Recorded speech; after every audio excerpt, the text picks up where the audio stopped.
Shalom jemaat yang dikasihi Tuhan. Kita bersyukur hari ini kita masih punya kesempatan bersama-sama belajar, bersama-sama mendengarkan firman Tuhan.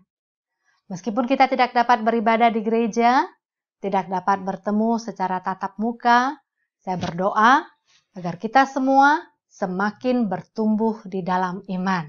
Ada amin? Karena iman timbul dari pendengaran oleh firman Kristus. Amin, puji Tuhan. Mari sebelum mendengarkan firman Tuhan, kita tundukkan kepala, kita akan bersama-sama berdoa.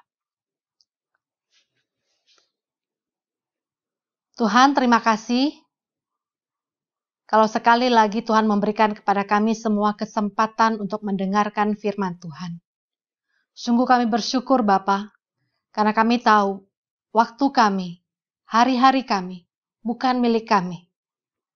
Tapi waktu kami, hari kami, hidup kami adalah milik Tuhan. Oleh karena itu Tuhan Yesus, ajar kami untuk berdiam diri di hadapan Tuhan. Sekali lagi, kami rindu suara-Mu diperdengarkan pada pagi hari ini. Kami rindu Tuhan mengubah hidup kami, mengubah paradigma kami. Bagaimana kami seharusnya hidup sebagai anak Tuhan di tengah-tengah dunia yang tidak pasti ini. Di tengah-tengah ketakutan dan kekhawatiran, kami tahu Tuhan ada di tempat kami. Tuhan ada di rumah kami. Tuhan ada di tengah-tengah rumah tangga dan keluarga kami. Tuhan, biarlah firman Tuhan yang akan kami dengar pada pagi hari ini mengoreksi kami, menasehati kami, memberikan teguran buat kami, supaya kami lebih baik lagi, supaya kami lebih berkenan lagi di hadapan Tuhan. Berkati pemberitaan firman Tuhan pada pagi hari ini, Bapa.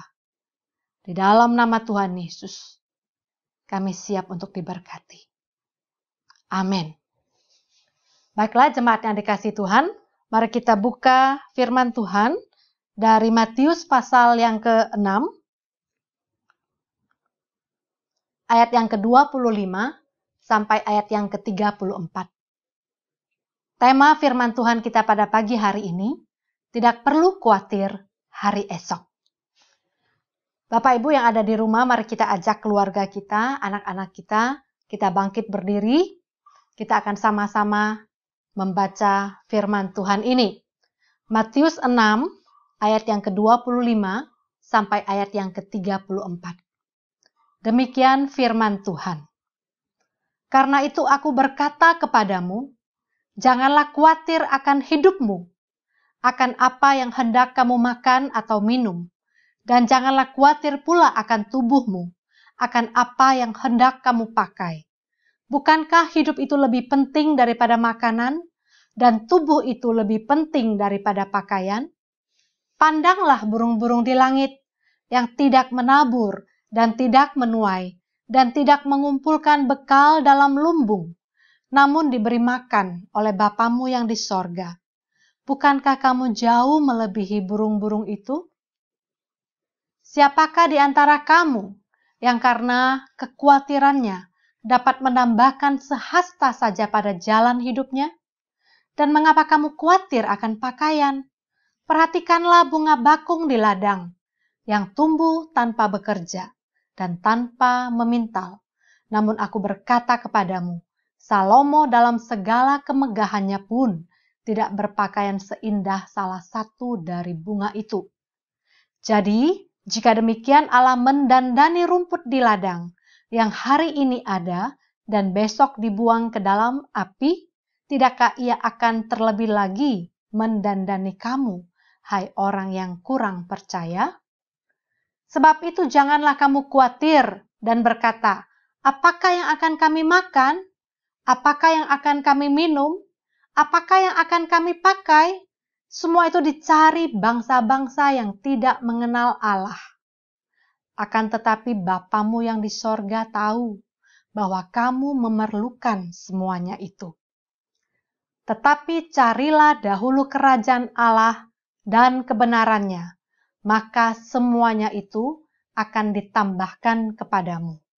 Sebab itu janganlah kamu khawatir akan hari esok, Sebab hari besok mempunyai kesusahannya sendiri. Kesusahan sehari cukuplah untuk sehari. Bapak Ibu yang dikasihi Tuhan, tema kita sekali lagi, tidak perlu khawatir hari esok. Siapa di antara kita yang tidak pernah khawatir? Pasti rata-rata pernah atau mungkin bahkan sering khawatir. Ibu-ibu, pernah nggak kita merasa khawatir? Kalau suami pergi bekerja dari pagi, pulangnya sampai larut malam, melebihi jam kerja. Pernah nggak ibu-ibu khawatir? Dalam hati ibu-ibu, jangan-jangan ada Will di luar sana. Para orang tua, pernah nggak khawatir? Khawatir akan apa? Khawatir masa depan anak-anak kita. Bagaimana dengan sekolah mereka? Apakah mereka akan menjadi anak yang pintar? Apakah mereka akan menjadi anak yang baik? Bagaimana nanti mereka kuliah? Kita pasti akan mendapatkan universitas yang paling bagus. Kita khawatir apakah kita bisa memenuhi kebutuhan mereka nantinya. Siapa pasangan hidup mereka? Nah, buat pasangan yang masih muda atau mungkin sudah mulai beberapa tahun menikah, tapi belum dikaruniai oleh anak. Pernah nggak kita khawatir? Tuhan, kapan nih Tuhan akan mempercayakan seorang anak buat keluarga, buat rumah tangga saya? Usia semakin bertambah nih Tuhan. Tapi Tuhan belum memberikan juga kesempatan untuk itu. Kita khawatir. Atau mungkin engkau yang sudah dewasa, tapi masih single, belum punya jodoh. Khawatir nggak? Tuhan, usia sudah 28 nih Tuhan, sudah 30, tapi belum ada juga jodoh yang mendekat. Kita merasa khawatir. Bahkan yang sudah punya pacar, yang sudah punya pasangan, mau married, ada khawatirnya nggak? Ada. Apalagi di tengah-tengah pandemi COVID-19 sekarang ini. Mungkin ada yang sudah mempersiapkan acara pernikahan, booking tempat, pesan WO, bayar DP untuk kue, untuk baju. Tapi semuanya itu harus ditunda. Kita khawatir. Yang bekerja, khawatir nggak? Khawatir juga. Masih bisa nggak bekerja? Jangan-jangan gaji dipotong gara-gara WFH. Sekarang ini sudah banyak ya, kita dengar teman-teman kita yang bekerja di WFH, kesulitan, perusahaan kesulitan, pimpinan kesulitan untuk membayar gaji secara full, dan bahkan ada yang dipotong 50%, 25%, bahkan ada juga yang di PHK. Ibu-ibu, bapak-bapak, khawatir nggak melihat tarif atau tagihan PLN bulan ini? Kok tiba-tiba melonjak? Padahal kata pemerintah ada subsidi buat memakai pelanggan PLN. Tapi kenapa tagihan melonjak? Sementara gaji saya dipotong. Khawatir nggak? Ada rasa kekhawatiran itu. Yang punya bisnis juga demikian. Khawatir. Pelanggan sudah mulai sepi. Orang-orang takut keluar rumah. Bahkan toko-toko juga sudah mulai dilarang untuk buka karena PSBB. Nah, jemaat yang dikasihi Tuhan, boleh nggak sih kita khawatir? Sebagai orang Kristen, boleh nggak saya khawatir? Dosa nggak sih khawatir? Bagaimana menurut Bapak Ibu? Pasti ada dua pendapat yang akan menjawab pertanyaan ini, bukan? Pendapat yang pertama, oh boleh. Khawatir itu kan manusiawi. Kita tidak tahu masa depan kita. Kita tidak tahu hari esok, makanya kita khawatir. Makanya kita harus siap-siap. Harus bekerja keras dari sekarang. Supaya apa? Supaya besok-besok kita bisa memenuhi kebutuhan anak-anak kita. Kebutuhan rumah tangga kita. Boleh aja, pantas aja saya khawatir. Makanya saya harus berusaha sekuat tenaga sekarang. Dan ada bagian yang kedua, kelompok yang kedua mungkin berkata, oh tidak perlu khawatir, tidak perlu khawatir. Pasti Tuhan pelihara, santai aja. Kan aku anak raja. Tuhan bilang aku biji mata Tuhan. Pasti aku dipelihara dong. Ngapain khawatir? Santai aja di rumah. Nah, menurut Bapak Ibu, yang mana yang benar? Dari nats yang kita baca tadi, berkali-kali sampai 4 kali Tuhan Yesus mengkhotbahkan. Nah, nats yang tadi kita baca itu adalah sebagian dari khotbah Tuhan Yesus di bukit. Banyak orang banyak di sana, ada murid-murid juga di sana, bahkan mungkin ada ahli Taurat di sana, ada orang Farisi di sana ikut mendengarkan khotbah Yesus. Nah, Yesus katakan di Matius 6 ayat 25 sampai 34 yang tadi kita baca, janganlah khawatir akan hidupmu. Jangan khawatir akan apa yang kamu makan. Jangan khawatir apa yang akan kamu minum. Jangan khawatir akan tubuhmu, akan apa yang akan kamu pakai. Maksudnya apa? Tuhan berkata apa di sini? Kenapa meminta kita tidak perlu khawatir? Sebagian mensalahartikan perkataan Tuhan Yesus dengan tidak khawatir. Oh, oleh karena itu saya tidak perlu pusing dengan apa yang menjadi kebutuhan keluarga saya. Saya tidak perlu bekerja. Itu salah. Ya. Karena jelas di 1 Timotius 5 ayat 8 dikatakan, tetapi jika ada seorang yang tidak memeliharakan sanak saudaranya, apalagi seisi rumahnya, orang itu murtad dan lebih buruk dari orang yang tidak beriman. Apa yang Tuhan mau katakan di ayat ini? Orang Kristen harus bekerja. Orang Kristen harus berusaha. Orang Kristen harus memenuhi kebutuhan seisi rumahnya. Jika tidak, maka orang itu murtad dan lebih buruk dari orang yang tidak beriman. Ada 2 hal yang kita mau belajar dari firman Tuhan pada pagi hari ini. Yang pertama, apa yang Tuhan mau katakan? Jangan khawatir akan hal-hal jasmania. Saya ulang, jangan engkau khawatir akan hal-hal jasmania. Apa maksud perkataan Tuhan Yesus? Jelas sekali yang ditegur Tuhan adalah kekhawatiran yang menunjukkan bahwa kita kurang percaya akan pemeliharaan Tuhan. Kita tidak percaya akan kasih Tuhan sebagai Bapa kita. Itu yang Yesus mau tekankan. Bukan berarti kita tidak perlu khawatir, makanya kita tidak perlu bekerja. Bukan itu.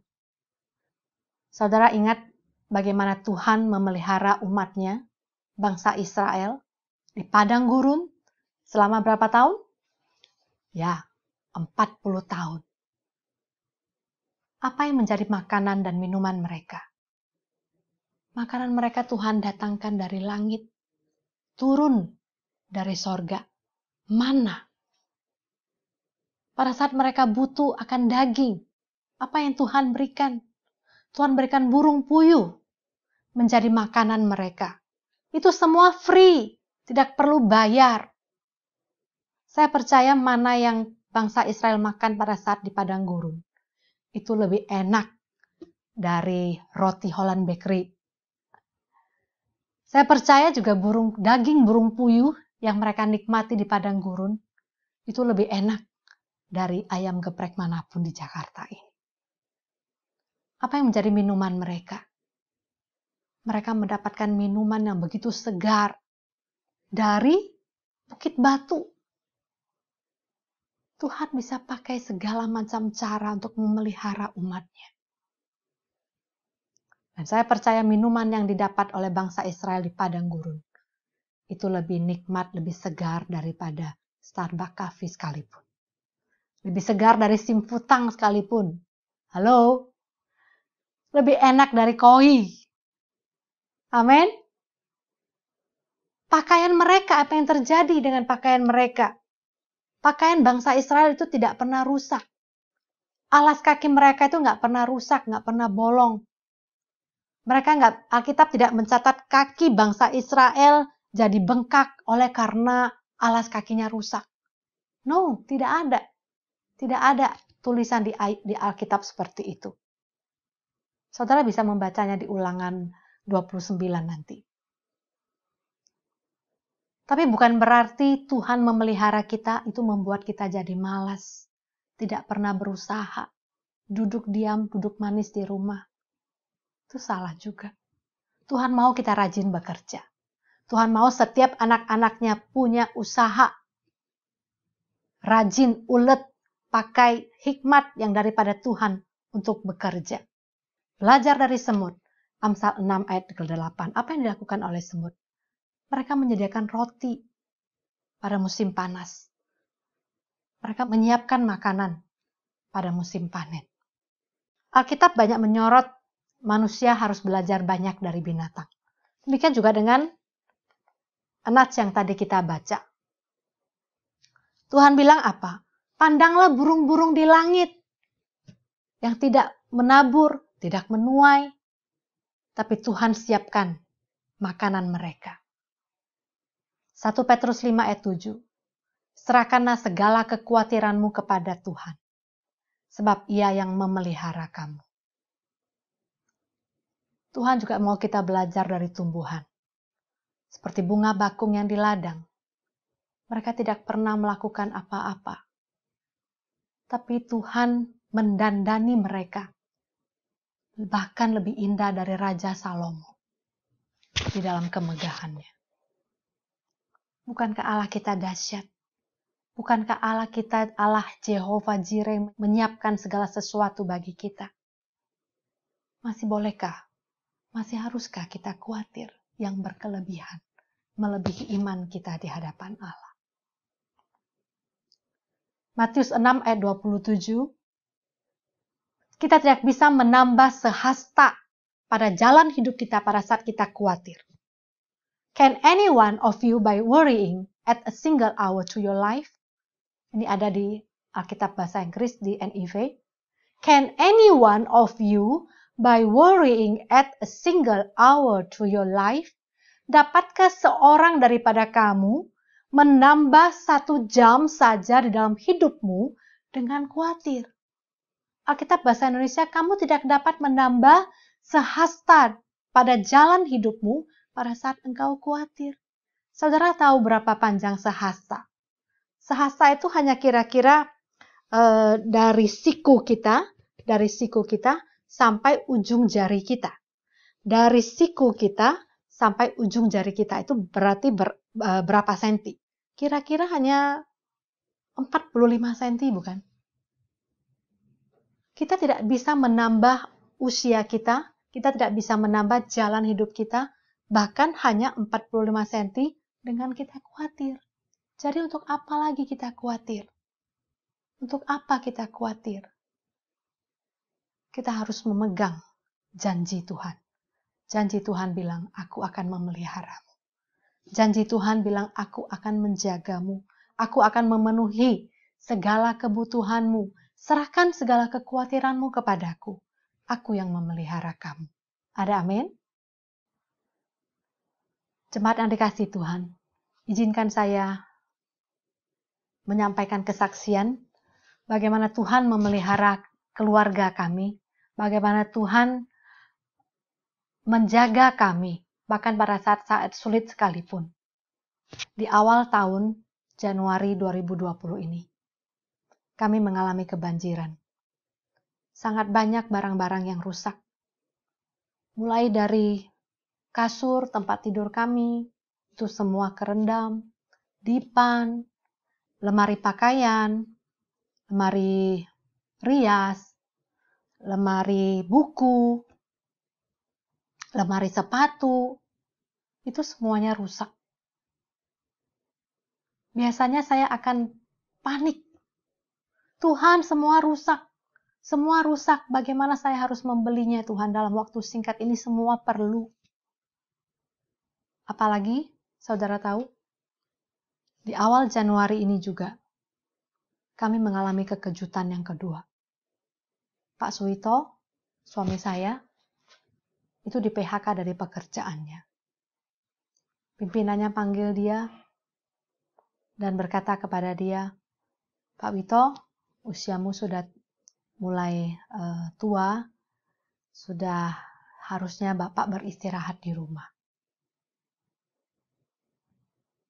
Kami mengalami itu semua. Tapi saudara tahu, di malam kita mengalami banjir itu, tidak ada kekhawatiran di dalam hati saya. Saya hanya katakan kepada anak-anak saat itu, saya sangat ingat betul. Saya mencoba tenang. Saya mencoba berusaha tidak menangis, supaya anak-anak juga kuat.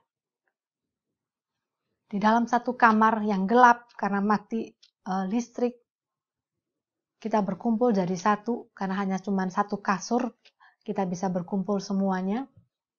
Hanya satu kasur yang masih kering, kita bisa duduk di atasnya dan kita saling menguatkan satu sama lain. Saya katakan kepada anak-anak, jangan khawatir, jangan takut. Itu barang-barang fana semua.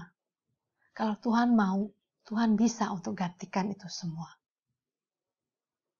Saudara, apa yang kita ucapkan, apa yang kita katakan, itu merupakan doa yang didengar oleh Tuhan. Amin. Saya tidak tahu, Tuhan kerjakan demikian luar biasa. Dengan caranya yang ajaib, Tuhan gantikan itu semua menjadi baru dalam waktu tidak berapa lama. Ada orang yang memberi, ada orang yang menggantikan itu semua buat kami. Oh, terima kasih Tuhan. Untuk apa kita khawatir hal-hal jasmani?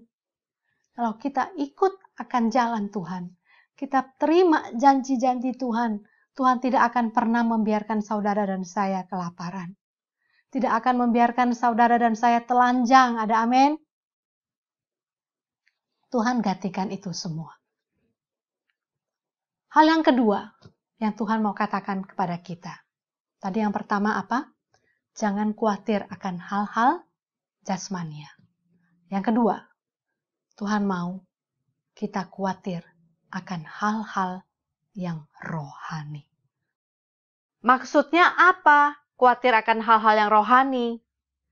Engkau harus khawatir kalau hatimu mulai jauh dari Tuhan. Engkau harus khawatir ketika engkau sudah mulai malas baca firman. Sudah malas ogah untuk berdoa. Engkau harus khawatir kalau engkau sudah tidak pernah lagi memuji Tuhan, bersyukur di hadapan Tuhan. Engkau harus khawatir kalau engkau sudah mulai malas beribadah. Itu yang harus kita khawatirkan. Selama WFH, selama anak-anak belajar di rumah, orang tua bekerja di rumah, ibadah pun kita harus di rumah. Bapak, Ibu, anak-anak, apa yang kita kerjakan dari dalam rumah? Kegiatan apa yang kita lakukan di dalam rumah? Apakah kita lebih banyak menonton drama Korea daripada baca firman? Apakah anak-anak kita berikan laptop, handphone untuk mereka bisa main games supaya tidak berisik di rumah? Daripada meminta mereka, ayo anak-anak kita saat teduh bersama. Lebih lama mana kita baca berita di WA kita, di WhatsApp kita, di YouTube mungkin, di medsos yang lain. Kita baca berita-berita, kita betah berlama-lama di sana, daripada kita baca firman Tuhan. Atau mungkin kau juga lebih rajin update status di IG, Instagram, di YouTube, daripada engkau memuji-muji nama Tuhan, bersyukur, membaca renungan. Saya pribadi saya bersyukur dengan adanya saya banyak di rumah. Saya bisa ajak anak-anak hafal firman Tuhan. Anak-anak, ayo kita belajar hafal firman Tuhan. Puji Tuhan, sampai hari ini mereka mampu untuk menghafal beberapa perikop firman Tuhan. Mazmur 91, Mazmur 1, Mazmur 46, Mazmur 91, Mazmur 19. Mula-mula saya pikir saya yang lebih hebat, lebih jago dari mereka untuk hafal firman Tuhan. Tapi apa yang terjadi? Pada saat kita ajak mereka, mereka masih muda, pikiran mereka masih cepat untuk menangkap. Mereka bisa menghafal firman Tuhan lebih cepat tanpa stop, ya. Nah, Bapak Ibu bisa praktekkan ini di rumah. Ajak anak-anak kita baca firman Tuhan bersama. Ajak anak-anak kita coba hafal firman Tuhan. 1 ayat dihafal, besok diulang lagi. Anak-anak akan cepat menghafal. Dan itu akan menjadi bekal buat mereka. Pada saat mereka dewasa nanti mengalami kesulitan, mengalami kekhawatiran, mereka ingat akan janji-janji Tuhan. Ada amin? Tetapi carilah dahulu kerajaan Allah dan kebenarannya, maka semuanya itu akan ditambahkan kepadamu. Di Matius 6 ayat 33 mengatakan, cari dahulu kerajaan Allah, cari kebenaran Allah, maka itu semua akan ditambahkan kepadamu. Engkau tidak usah mencari jasmania dengan usahamu, dengan kekuatanmu, karena itu akan Tuhan berikan. Pada saat engkau mencari kerajaan Allah, engkau melakukan kehendak Allah, Tuhan akan berikan itu semua. Bagaimana caranya? Cari kerajaan Allah. Bagaimana caranya? Cari kebenaran Allah. Tuhan mau kita ganti fokus mulai hari ini. Ganti fokus.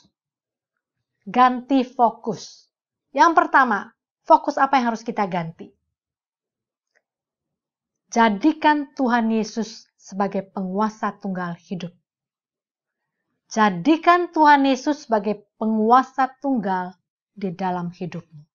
Kalau tadinya engkau mengandalkan kekuatanmu, kalau tadinya engkau mengandalkan usahamu, kalau tadinya engkau mengandalkan usiamu masih muda, ganti fokus. Jadikan Tuhan Yesus penguasa tunggal dalam hidupmu. Tanya Tuhan, serahkan hidup kita kepada Tuhan. Ia yang memegang kendali, yang memegang kontrol atas hidup saudara dan saya. Yang kedua, ganti fokus apa? Yang kedua, kalau selama ini engkau memikirkan perut, memikirkan makanan, minuman, apa yang harus engkau makan dan minum hari ini? Ganti fokus. Tuhan mau kita ganti fokus. Haus dan laparlah akan firman Tuhan. Haus dan laparlah akan firman Tuhan. Saya bersyukur di tengah-tengah kesibukan saya bisa punya banyak waktu untuk ikut PA. Yang mana selama ini saya nggak punya waktu untuk PA. Pemahaman Alkitab. Saya bisa duduk berjam-jam. Tentunya setelah saya menyelesaikan pekerjaan di rumah, saya bisa belajar. Dan dengan saya belajar, saya lebih paham lagi. Saya lebih mengerti lagi. Seperti apa Tuhan yang saya sembah. Firman Tuhan itu begitu dalam pada saat kita mau gali, pada saat kita mau belajar. Ganti fokus yang ketiga. Kalau selama ini kita lebih taat akan perintah manusia yang tidak benar, taat akan suara hati kita, lebih taat akan kehendak kita. Yang ketiga, kita harus ganti fokus. Kita harus taati perintah Tuhan. Perintah Tuhan itu ada di dalam Alkitab. Perintah Tuhan itu ada diwakili oleh pemerintah. Apa yang pemerintah mau kita lakukan saat ini? Kita harus taati. Pakai masker, sebagian orang menganggap masker itu mengganggu sekali. Tidak bisa nyaman. Tapi kita harus lakukan. Taati. Taati perintah. Karena pemerintah itu adalah wakil Tuhan. Kita harus PSBB. Bahkan di dalam mobil sekalipun. Bahkan itu suami kita, istri kita, anak-anak kita. Ayo, kita harus ikut aturan. Tidak boleh duduk berdampingan, tapi harus duduk di belakang. Sebagian orang menolak itu semua. Marah-marah. Tapi kita sebagai anak Tuhan, mari kita belajar taat dari hal-hal yang kecil. Kita tidak bisa taat kepada Tuhan yang kita tidak lihat, kalau kita tidak bisa taat kepada pemerintah yang jelas-jelas kita bisa lihat. Amin. Ketika engkau dan saya mencari kerajaan Allah dan kebenarannya, maka engkau tidak akan memusingkan hal-hal jasmani. Engkau tidak akan pusing dengan perut, dengan makan apa, minum apa, pakai apa hari ini. Karena engkau tahu Tuhan pasti memelihara. Ingat, Bapa yang tidak menyayangkan anaknya yang tunggal. Yesus yang sudah korbankan hidupnya untuk saudara dan saya. Ia begitu mengasihi kita. Ia mati untuk kita. Keselamatan kekal Tuhan berikan. Itu melebihi apapun di dunia ini. Masih pantaskah engkau dan saya khawatir? Biarlah firman Tuhan pada pagi hari ini membuat kita semakin mengasihi Tuhan. Semakin melihat janji-janji Tuhan. Tuhan akan pelihara hidup kita.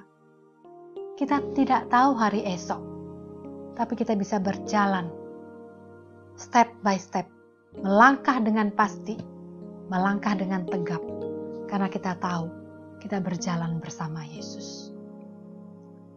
Takut tahu kan hari esok, namun langkahku tegak. Bukan surya ku harapkan, karena surya kan lenyap. Oh tiada ku gelisah akan masa menjelang. Ku berjalan serta Yesus, maka hatiku tenang.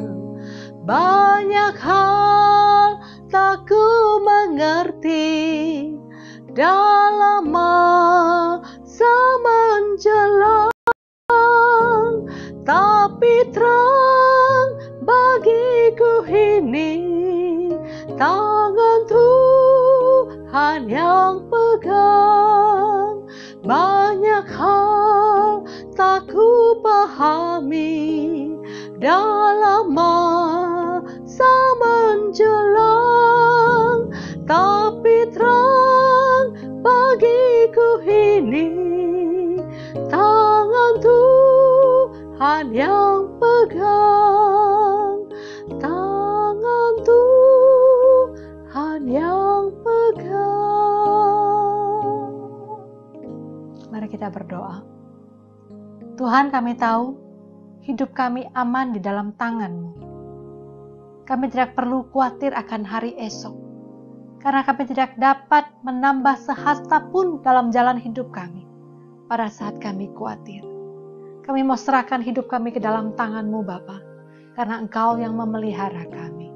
Biarlah firman Tuhan pada pagi hari ini memberikan kepada kami kekuatan yang baru untuk menghadapi hari esok yang kami tidak tahu, yang kami tidak yakin. Tapi satu hal kami percaya, Tuhan berjalan di depan kami. Itu yang membuat kami kuat. Itu yang membuat langkah kami tegap.